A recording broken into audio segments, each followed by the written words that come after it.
Okay, just got back to the station. An opportunity, the fastidious inspector. I remember that. Okay, let's go. Excuse me, Captain. A woman pushes through the crowds towards you. She's short and square-shouldered, in a neat black suit and polished shoes. She shows you the case of her pocket watch. It is embossed with the crown and hourglass of London's horological office, the body responsible for ensuring time is consistent across the empire. Yeah, that was a cool aspect of the story. I could not get much information about it, but I'm curious. I'm hoping to book passage to Port Prosper, she says, slipping the watch away. I can, of course, pay. Sure. Thank you. The locomotive. Let's go. The locomotive I was on broke down following a boiler rupture. The chief engineer's fault, I suspect.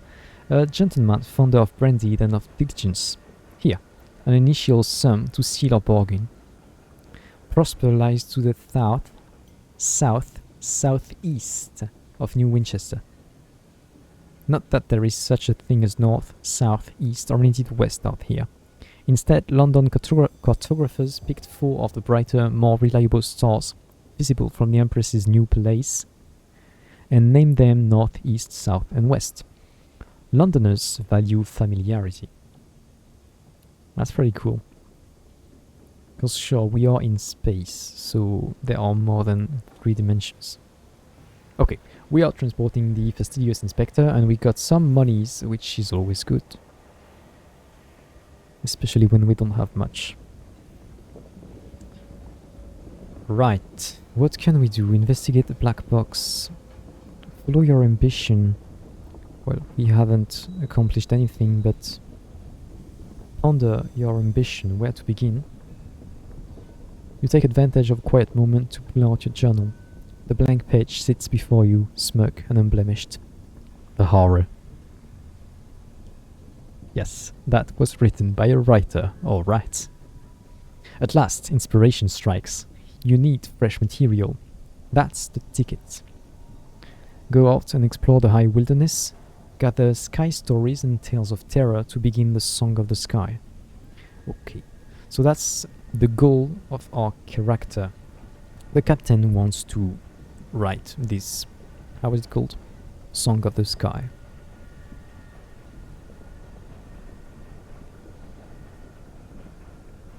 Let's investigate the black box. Captain Whitlock left it to you in the hold of the Orphean. Her will described it only as a black box, a description you consider to be an unhelpful statement. It is a casket of black basalt? French would be basalt, but that's not too helpful here. Longer than you are tall, unadorned, with a single small recess that contains a keyhole. The thing must weigh most of a ton. It stands upright in a corner of the hold, where the crew have pushed it out of the way. Upright. They didn't say it was a casket. It feels so much like a sarcophagus. Okay, the name appears here. Let's first examine the box. It has the dimensions of a sarcophagus plundered from the tomb of some forgotten prince of Egypt. There are no carvings or inscriptions on it. The joint where the lid meets the body is too thin to admit even a knife blade. There are no holes by which light or air might find their way in. It is impossible to see inside without opening it. Even the keyhole has been engineered in such a way as to prevent peeking. The recess with the keyhole, though, as far as you can determine, that is a more recent addition to the box. The stone has been drilled and chiseled away to create space for a modern metal lock. Consider what to do with it. Now let's first try to remember when Captain Whitlock acquired the box. It was the subject of speculation among the crew. Captain Whitlock had it brought on board just before your ill-fated expedition to the Blue Kingdom. It was empty then. You know because you saw the lid and the box carried on board separately and assembled in the hold. It's not empty now. It is sealed and even heavier than before. But you left for the Blue Kingdom shortly after the box was delivered, and made no stops on the way. So whatever is inside the box now, Captain Whitlock found it in the Blue Kingdom. Okay. Sell it as a curiosity. That would be such a shame. Oh hey, consult with an academic. An academic uses the uncanny specimen, which we already got, and we also need an affiliation with the academy. So we need to know people there. That makes sense. Consider what to do with it. The last request of Captain Amelia Whitlock was for the box to be transported to a specific address in London. Alternatively, not too sure, you could perhaps find someone willing to purchase it as a curiosity. And if you knew what was inside, you might be able to command a higher price.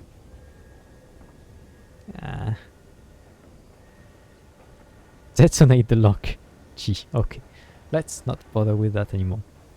And let's just explore the city. Right. Opportunity, learn about trading.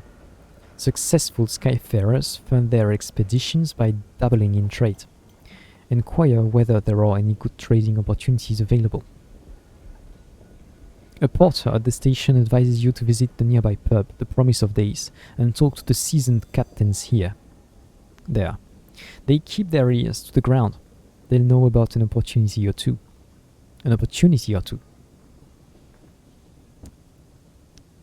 Okay, let's do that.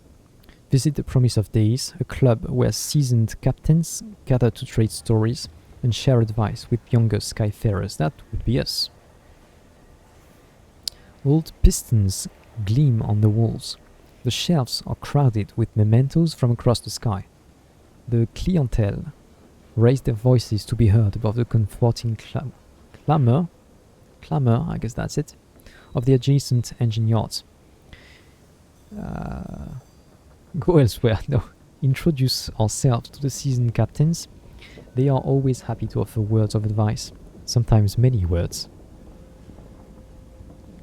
All are gathered at their usual table. The masked citizen, a libertine, polymath and pioneer of the neo-nocturnal artistic school. Okay, that's quite the title. The bedeviled didact, a scholar haunted by his discoveries. The plucky baroness, explorer, collector, philatelist, boring.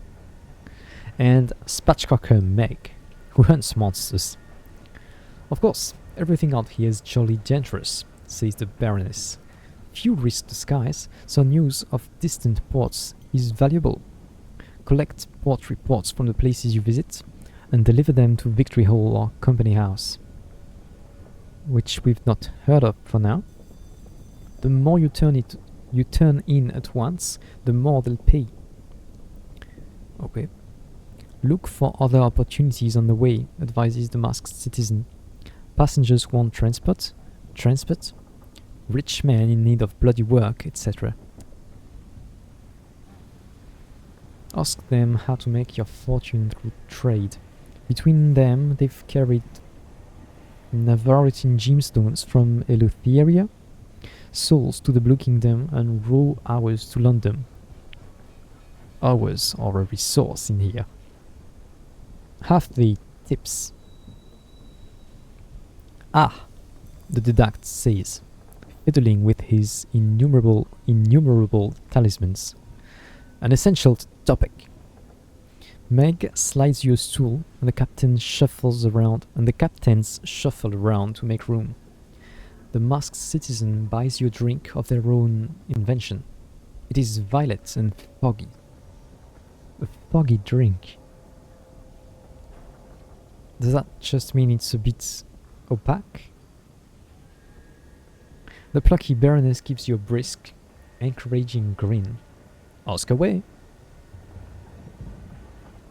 Okay, so I don't want a full-on tutorial. I do have an idea of how this works. Buy cheap, sell high. Yeah, if they have an opportunity, that would be good. Ask them if they know of a good prospect available. In point of fact, I do, says the masked citizen, tapping an elegant finger on their elegant glass. The host at Magdalene's needs an urgent delivery of seeds, paying a pretty penny too. If I were you, I'd get to the bazaar straight away, put my mark against it. McCrunch, broker in Port Haven, is selling cheap seeds. Chirpy chap, God knows why. His face looks like it's been pushed through a mango. I cannot picture that. Okay. Anyway, an opportunity. Port Haven lies to the east of New Winchester, and Magdalene's lies to the southeast of New Winchester. Okay, so that could be our first goal. Go east and then southeast. And maybe try also to go to Port Prosper, which I have forgotten where it is supposed to be. Do we have a way to... Maybe in the journal we can see that? Okay, I don't want to talk to them anymore. I think that's enough. Explore the city. Are there other options? The Winchester War. I think we're gonna read about that a little later. That's already quite a lot of exposition. There's no point in repairing our locomotive. It's in good enough state. Hire crew. That could be good. You need 10. Your voyages have grown perilous of late. Yes, it is entirely independent of my will. I did nothing wrong. Numbers and roll are lower than they were.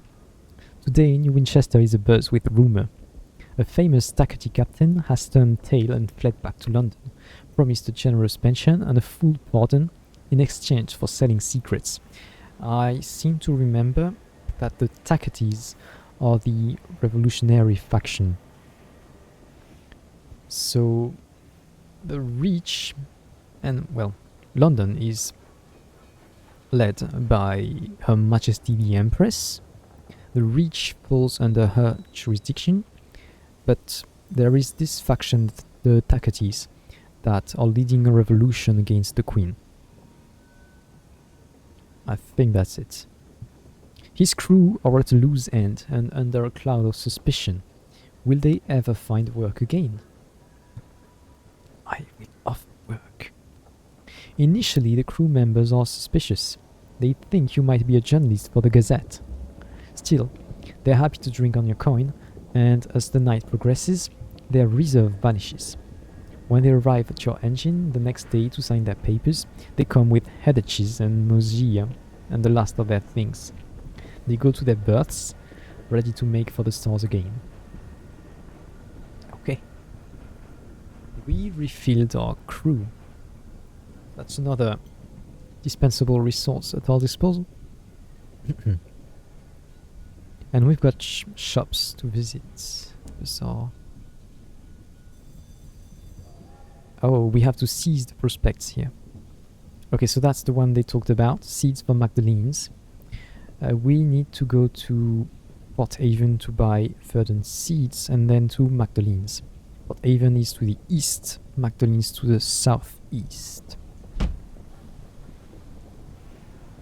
Verdant seeds can be reliably purchased at Highbury's or the Leadbeater and Stainrod Nature Reserve, which are not Port Haven. So we have options. Okay. The polyphonic penance, Nectar for Carillon. The Devils of Carillon are experimenting with a new penance involving close harmony singing. What the fuck? They're singing devils? Huh? Okay. I guess we'll understand that when we get there. They request up to 5 gourds of chorister nectar, which is considered a vocal panacea for opera singers and actors. Carillon lies to the northwest of New Winchester. Okay. The word at the station is of an auction house at Lustrum that's come into a vast quantity of chorister nectar. So we'd like to go to Lustrum for nectar. I am gonna take notes, because I know what my memory is and how it works. Okay, so we want to go to Port Haven, which is east, and then to Magdalene's, which is southeast. We want to go to Port Prosper, which I forgot where it is. We want to go to... Was it the well? Which was northwest, I think? And we know we can go to Lustrum to buy Forester nectar, which should then be delivered to Carillon. Do we have an idea where Carillon is? To the northwest. Northwest. Okay.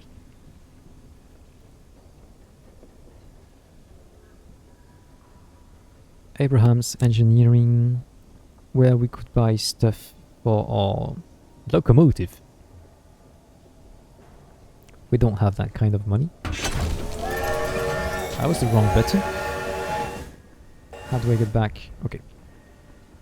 Victoria Market, where we can buy supplies. Okay, so we want to keep some money to buy the seeds. But we are gonna need some fuel. We only have 2 units, which is not that much. How much do I have right now? Inventory? 163. Okay, that's a lot. I don't remember too well what money represents here, how much the sovereign is worth, but I think that's a lot we have here. Okay, I do not know how to get back to the previous menu. That's not it. Left trigger does not get me back to that other menu. Ah, I can close that. Okay. Where am I here? That's a struggle. Okay, Victoria Market. We are gonna buy 2 fuel. Do we wanna buy... Okay, let's not get to 5. Jesus. Wolversea Engine Yard, where we could buy a new locomotive. We don't have that kind of money. And then... Right, the bank. We can just put stuff in there. If I get spare money, it could be good to just buy some fuel and supplies and put it in the storage. That way, if our captain dies, we'll have more stuff for the new one. Right, so by doing the quest of the... What was his name? An cautious driver. We got some experience and we upped the level. So we can go to facets. And that's our story. Did we read all of that? No. Just not the last paragraph. Silent and subtle, the office, information office, which we were part of, maintains extensive networks of informants. They are also tasked with auditing new books and publication to ensure they don't contain anything unnecessary. Okay.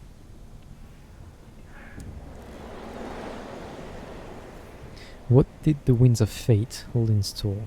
So we choose our past story here. So as you can see below every choice, there are stats. We could choose to go by stats and just reinforce a strong point, so that's not how I want to play this playthrough. I want to do a little bit of role playing. So let's just choose here what would make for a good story. Your letter of resignation. One day you were informed that your services at the ministry were no longer required. So that was not resignation, I was fired. Or I was forced to resignate. Okay? Scott, you came close that day to death. It left its mark. A spell in prison. The judge, stony-faced, condemned you to New Newgate, the stalactite prison of old London. An interlude in red and gold. You lost your mind once? They put you in a splendid hotel, managed by a cheery gentleman who would determine, still not sure, when you could leave. A scandal. You were the gossip of London's salon. How would the English pronounce that? Salons? That's kind of ugly. And the target of blistering editorials in the Gazette. Mad, they said. Bad, they said. Dangerous to know. Okay, I like both of these. Is it madness or a shit reputation? I think it's gotta be madness. So I want my character to be a bit of a sociopath. You lost your mind once? They put you... Oh, that's what I read. How colorful the other guests were. How red the curtains. How gold the fittings. How secure the locks. Eventually you were allowed to leave. But was your recovery genuine?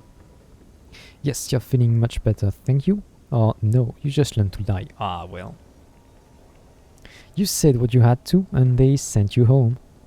Even now, your world is red and gold and splendid. Yeah.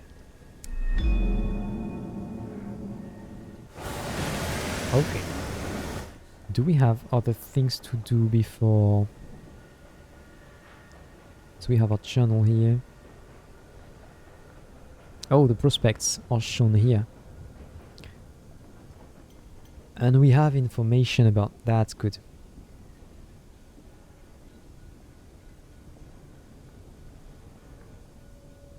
Although we do not have information about the pot haven where the seeds were sold at an all-time low. So we're just gonna have to remember that. And I especially am gonna have to remember that because I think I'm gonna stop the recording here. It's been quite some time already. Okay, anyway, it's just time for me to eat.